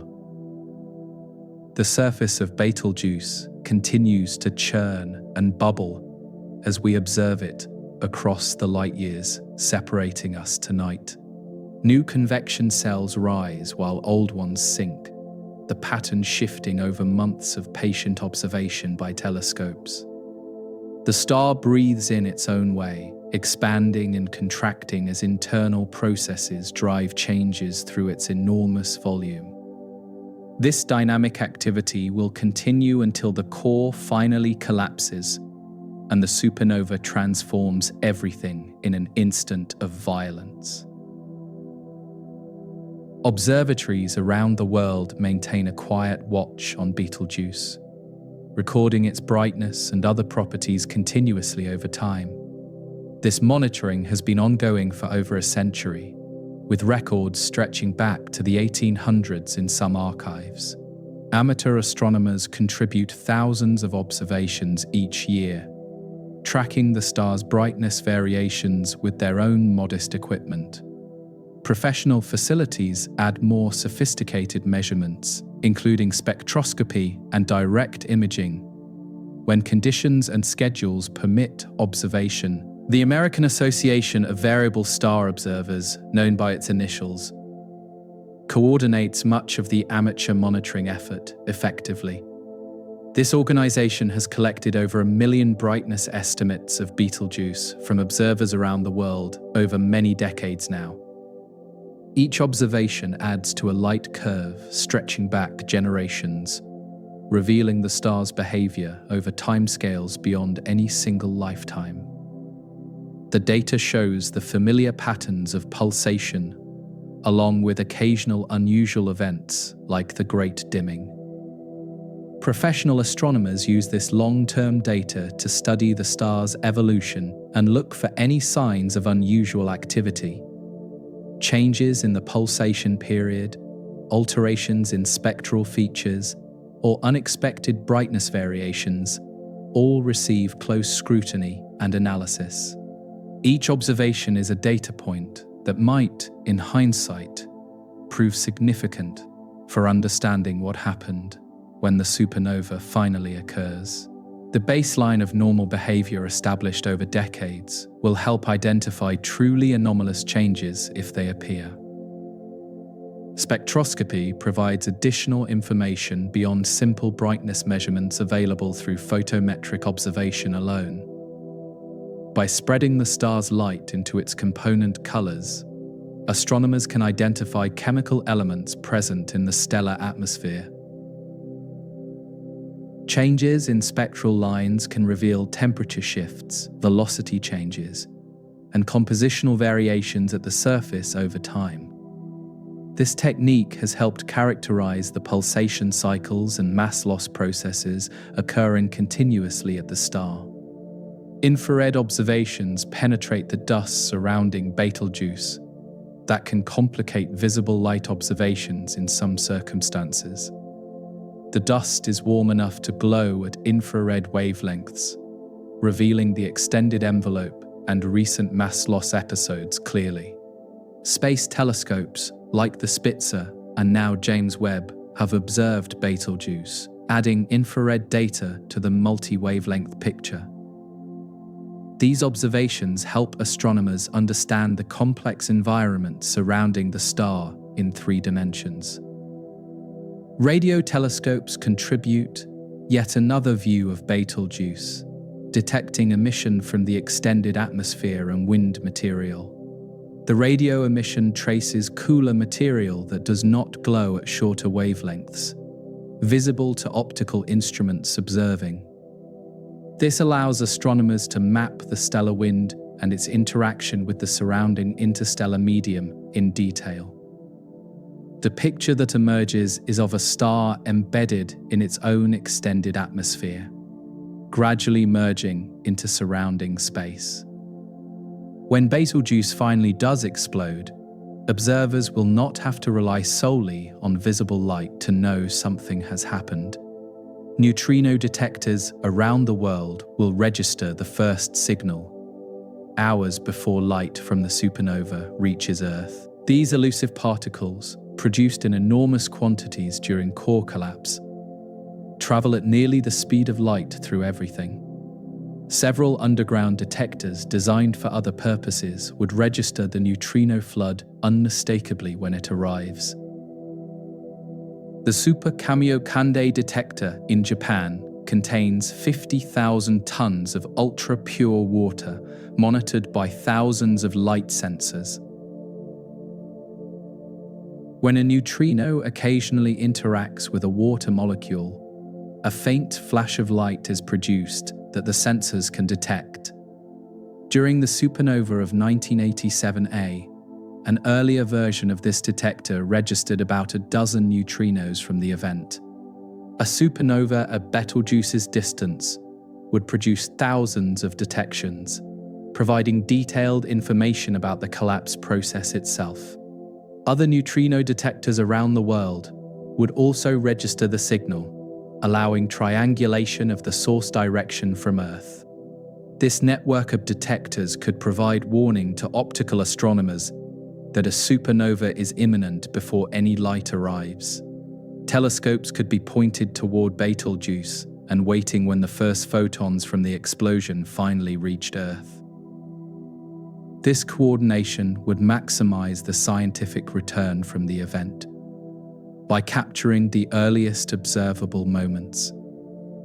The Supernova Early Warning System, an automated network connecting neutrino detectors worldwide, stands ready for exactly this purpose. When a burst of neutrinos is detected consistent with a galactic supernova, automatic alerts would be distributed to observatories everywhere. Astronomers would have perhaps hours of advance notice, depending on the distance and the travel time difference between neutrinos and light. This warning system has been tested and refined over years, waiting for the real event to occur someday. Gravitational wave detectors might also register a signal from the supernova, though predictions vary about the strength of such emission. The asymmetric core collapse could produce ripples in space-time detectable by instruments like LIGO and Virgo in operation now. A detection would provide direct information about the core collapse dynamics that no other observation could reveal comparably. The combination of neutrinos, gravitational waves, and electromagnetic radiation would create a complete picture of the event. Space telescopes would observe the supernova across wavelengths blocked by Earth's atmosphere from surface observations on the ground. Ultraviolet and X-ray emission would be particularly important for understanding the highest energy processes in the explosion and aftermath. The Hubble Space Telescope, if still operational, would provide sharp, visible light images of the explosion's development over time. Other space observatories would contribute their own specialized capabilities to the comprehensive observational campaign underway. Ground-based telescopes of all sizes would contribute to the observational flood from locations around the world continuously. Large professional facilities would obtain detailed spectroscopy and high-resolution imaging of the event as it evolved over time. Smaller telescopes, operated by universities and amateur astronomers, would provide continuous monitoring as Earth rotated beneath the stars. The supernova would be the most observed astronomical event in history without any doubt whatsoever. The data collected would occupy astronomers for decades of analysis and interpretation, following the initial excitement of the event. Every aspect of supernova physics would be tested against observations from an unprecedentedly close and well-monitored example available for study. Theoretical models would be refined or rejected based on what the observations revealed about the actual processes occurring. The supernova of Betelgeuse would become a reference point for all future supernova research conducted by anyone. The wait for this event has already lasted longer than any single human lifetime and may continue for generations yet to come. No one knows when the explosion will occur, and predictions span timescales from thousands to 100,000 years into the future. The star may have already exploded, with the light currently traveling toward us through the void between stars. Or the core may have thousands of years of fusion remaining before the final collapse begins at last. This uncertainty is part of the nature of astronomical prediction, where timescales often exceed human experience by large factors. We can say that Betelgeuse will explode relatively soon in astronomical terms, without knowing what that means for any individual lifetime. The star that we observe tonight may look exactly the same for centuries before anything changes visibly. Or, next week, neutrino detectors might register the beginning of the end, catching everyone by surprise. The astronomers who maintain the watch today will likely pass their task to the next generation without having seen the event. Future astronomers will inherit the data, the techniques, and the anticipation that has built over many decades of observation.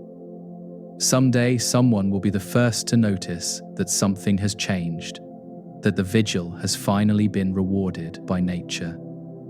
Until then, the observation continues, patient and careful, recording a star that has not yet decided to reveal its fate.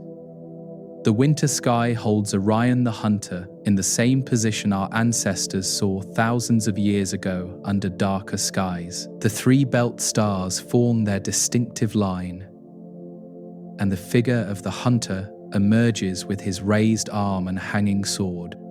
There, at the shoulder, where ancient eyes saw the same orange-red point, Betelgeuse continues its quiet presence in the pattern.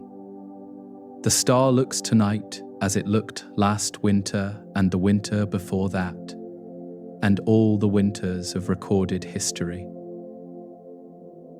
The light arriving now left the star around the time of the European Renaissance, when Galileo was turning his telescope to the sky. Those photons have traveled across 700 light-years of nearly perfect vacuum, touching nothing until this moment of arrival. They carry information about conditions at the stellar surface centuries ago, not the present that we cannot yet perceive. The star we see is always a glimpse into the past, delayed by the finite speed of light crossing interstellar distances. This delay means we cannot know the current state of Betelgeuse's core or how close it truly is to collapse. The core might have already begun its final contraction, with the news still traveling toward us through the void tonight. Or the core might have many thousands of years of fusion remaining, the star's outward appearance giving no hint of any approaching transformation. We observe what was, not what is, and must accept this fundamental limitation of our cosmic perspective gratefully. The orange-red color of Betelgeuse visible to the naked eye reflects the relatively cool temperature of its enormously extended surface. This color connects the star to its identity as a red supergiant, a classification that carries implications about its evolutionary state. Other red stars in the sky are much smaller, cooler dwarfs rather than bloated giants nearing the ends of their lives. Betelgeuse's color, combined with its brightness, identifies it as something different, something in a late and dramatic stage of evolution. Amateur astronomers who track variable stars include Betelgeuse in their regular observing programs with modest equipment. The star's variations can be detected by comparing its brightness to nearby reference stars of known constant output visually. Over weeks and months, the changes become apparent as Betelgeuse slowly brightens or fades relative to its neighbors. This simple technique connects modern observers to centuries of variable star observation, using only eyes and careful attention. The experience of finding Betelgeuse in the winter sky and knowing what it is adds a layer of meaning to the observation. This is not just a point of light, but a vast and aging star, larger than the orbit of Mars, fusing elements in its core. Someday, perhaps not in our lifetimes, but someday, this point of light will transform into something spectacular and temporary. The quiet observation tonight carries the knowledge of what is to come eventually. The constellation Orion has watched over humanity through the entire span of recorded history and far before any writing. The same stars that guide observers tonight guided ancient navigators, inspired mythologies, and marked the seasons for planting and harvest. Betelgeuse has participated in this long relationship between humans and the night sky for all of that time. The star's eventual explosion will alter this ancient pattern, removing a familiar landmark from its accustomed place. For a time, Orion will carry an impossibly bright wound on its shoulder, visible even in daylight to anyone who looks upward. Then, over months, the new star will fade, leaving behind only a dim remnant invisible to unaided eyes. The shoulder of Orion will be empty to casual observers. The pattern changed from what had seemed eternal and unchanging. Future generations will know Orion differently, with stories about the star that was and the light it produced. The universe operates on timescales that dwarf human concerns, with stellar lifetimes spanning millions of years of steady burning. Against this vast backdrop, human civilization is a brief flicker, and individual lives are barely a flash of existence comparably. Yet we have developed the ability to understand these enormous processes, to predict what will happen to stars like Betelgeuse eventually. This understanding connects us to the cosmos in ways our ancestors could not have imagined when they named the stars. The patience of astronomical observation reflects the patience of the universe itself, where processes unfold over millennia without hurry. Observers who watch Betelgeuse tonight contribute to a record that may not prove significant until long after they are gone. This generational effort, passing knowledge and data from one era to the next, is one of humanity's noblest enterprises. We observe not just for ourselves, but for those who will come after us, and inherit what we have learned. The supernova of Betelgeuse, when it comes, will be a gift to future generations, who will witness what we can only anticipate. They will see what we have described, experience what we can only imagine, and understand what we have only theorized. Our role is to prepare the way, to establish the baselines, and to develop the techniques that will maximize the scientific return. The investment of centuries of observation will pay dividends in the hours and days following the explosion. Until that moment arrives, Betelgeuse continues to shine in the winter sky, as it has for all of human history. The star burns through its remaining fuel at a rate we cannot directly measure, approaching its transformation at an unknown speed continuously. The convective cells on its surface rise and fall. The stellar wind carries material outward, and the core builds its iron ash. Everything proceeds according to the physics that governs all stars, leading inexorably toward the conclusion. The night is quiet, the stars are steady, and the universe continues its ancient operations without any particular regard for human observers.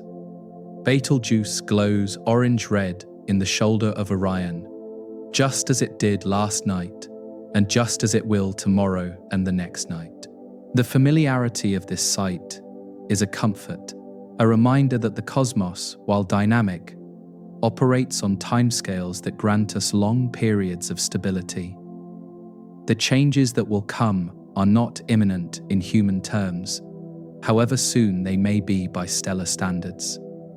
This journey through the nature of Betelgeuse has carried us from the visible star in the winter sky through the fires within and the explosion to come.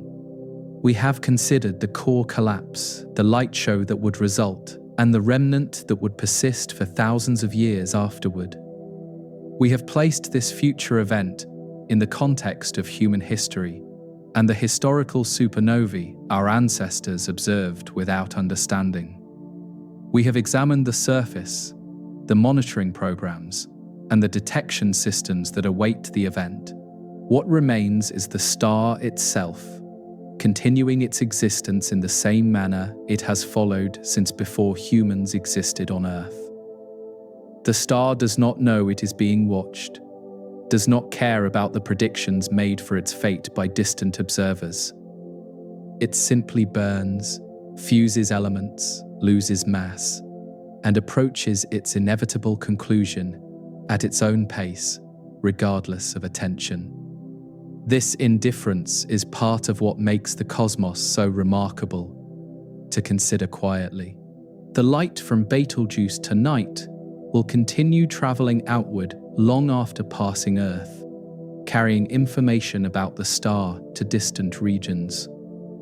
Some of that light will travel for billions of years, crossing voids where no observers exist to receive it at all. The star broadcasts its presence in all directions continuously, indifferent to whether anyone is watching or not as it shines. We happen to be here, on this small planet, able to receive and interpret a tiny fraction of that signal tonight. This position, this moment, this opportunity to understand what we observe is the product of billions of years of cosmic and biological evolution. The elements in our bodies were forged in stars like Betelgeuse, or in the supernovae that ended earlier stellar generations long ago. We are made of star stuff, as others have noted, and we observe stars that will contribute to future generations of material. The cycle connects observer and observed in ways that transcend the simple act of looking up at the sky.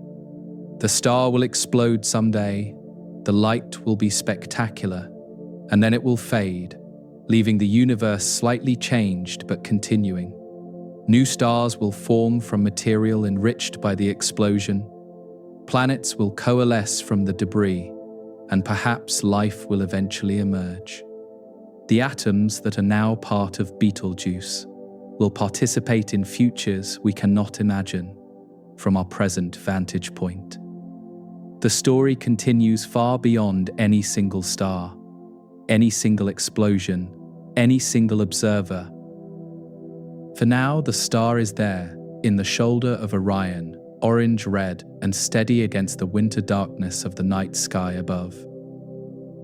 The observation continues, the data accumulates, and the anticipation builds slowly over generations of patient watching and waiting. Someday the watch will be rewarded, but not tonight, and probably not for many nights to come in the future. Until then, there is simply the star, the sky, and the quiet wonder of knowing what we are looking at when we look up. The night settles, and the stars wheel overhead in their ancient patterns as Earth rotates beneath them steadily. Orion rises in the east, crosses the meridian, and sets in the west, as it has done every winter night for millions of years. Betelgeuse participates in this motion, carried along by Earth's rotation, appearing to move while actually holding its position among the distant stars. The motion we perceive is our own, a reminder that we are the ones moving through space.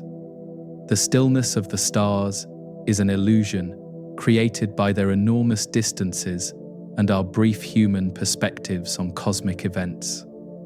All stars are moving, Betelgeuse included, drifting through the galaxy on orbits that take millions of years to complete their circuits. The constellation patterns we recognize are temporary arrangements, destined to dissolve over timescales far beyond any human civilization's likely span. What we see tonight is a snapshot of a constantly evolving configuration, frozen by our limited temporal perception. Yet within this vast, slow-motion human lives unfold. Civilizations rise and fall, and generations pass the watch to one another. The continuity of observation, the accumulation of knowledge, and the refinement of understanding represent our contribution to the cosmic story. We may not witness the explosion of Betelgeuse, but we have contributed to the understanding that future observers will bring to it. This participation, however small, connects us to something larger than ourselves and our immediate concerns. The star shines on, the night continues, and eventually sleep claims observers one by one as the hours pass quietly. The cosmos does not require our attention to proceed. The stars do not need our observation to continue their processes. Yet we observe anyway, drawn by curiosity, wonder, and a desire to understand the universe we find ourselves within somehow. This impulse, perhaps as old as consciousness itself, connects us to every observer who has ever looked up and wondered. Tomorrow night, if skies are clear, Betelgeuse will be there again, orange-red in the shoulder of the hunter above. The night after that, and the night after that, and for many nights to come, the star will continue its ancient presence. We have time, perhaps more than we can use, to observe, to wonder, and to prepare for what will eventually come.